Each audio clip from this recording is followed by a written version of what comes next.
আসসালামু আলাইকুম মাছচাষী ভাইরা, আজকে দেখাবো চিতল মাছের আদ্যপান্ত। শুরুতে বলে রাখি, চিতল মাছের নতুন পোনা পাওয়া যায় প্রতি বছরের মে মাসের 1 তারিখ থেকে, অর্থাৎ মে মাসের 1 তারিখ থেকে চিতল মাছ, আড়ি মাছ, বোয়াল মাছ এবং ভেটকি মাছ সহ সকল নতুন মাছের পোনা পাওয়া যায়।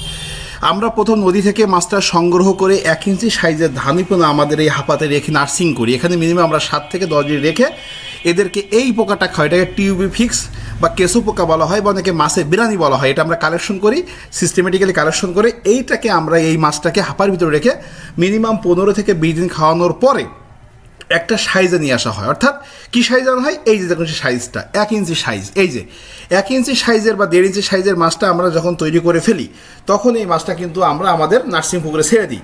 মাঝখানে একটু কথা বলবো, রাক্ষসী মাছ চাষ করতে হলে আপনাকে বাধ্যতামূলক 2টা পুকুর থাকতে হবে, কারণ রাক্ষসী মাছ চাষ করার পূর্বে আপনাকে এদের খাদ্যটা যোগান নিশ্চিত করতে হবে। সোজা কথা বলে, হাতি পালার পূর্বে আপনাকে হাতির খাদ্য তৈরি করতে হবে। রাক্ষসী মাছ চাষ করার পূর্বে তার খাদ্যের যোগান আপনাকে নিশ্চিত করতে হবে।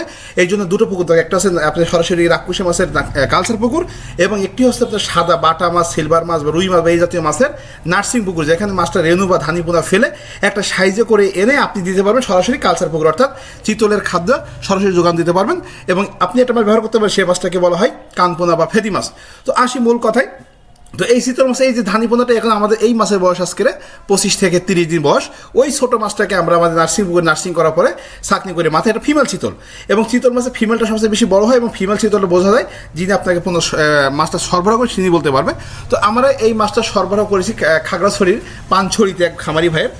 এখানে মাছের পরিমাণ ছিল আপনার 1000 পিস, এবং মাছের সাইজ ছিল 3 থেকে 4 ইঞ্চি। অর্থাৎ দেখুন আমাদের মাছটার সাইজটা একটা আঙ্গুল সাইজ, মাঝখানে আঙ্গুলে থেকে একটু প্লাস 3 থেকে 4 ইঞ্চি সাইজের মাছ। এই চিতল মাছটা আমরা আমাদের পুকুর থেকে এনে আমাদের হাউসে রেখে অন্তত মিনিমাম 12 ঘন্টা শাওয়ারিং করার পরে মাছের পেটের সমস্ত খাবার বের করে মাছটা পেকে গেছে আমাদের বাসায়। এবার আমরা কী করেছি, 1000 পিস মাছ দূরের পথ আমরা একটা ড্রামের ভিতরে, একটা কন্টেনারের, এই যে কন্টেনার, এই কন্টেনারের ভিতরে মাছটাকে সুন্দর করে গুনে 1000-এ আপনার 1000-এ 10 পিস ফ্রি পাবেন, প্রতি শতকরা আমরা 1 পিস ফ্রিতে থাকি। তো এই মাছটা আমার খামারের কাছে পৌঁছে দিচ্ছি।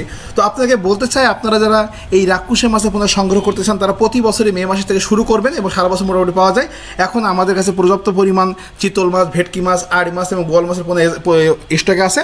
আপনারা চাইলে পোনা সংগ্রহ করতে পারেন, এবং যে কোনো তথ্য পরামর্শের জন্য আপনার বিদ্যুৎ মৎস্য যোগাযোগ করতে পারেন, কারণ বিদ্যুৎ মৎস্য নার্সারি আছে রাক্ষসী মাছ চাষের 9 বছরের বাস্তব অভিজ্ঞতা, এবং সেখানে নতুন তথ্য পাবেন, আপনি উপকৃত হবেন। স্ক্রিনের নাম্বারে কন্ট্যাক্ট করে আপনি আপনার অর্ডার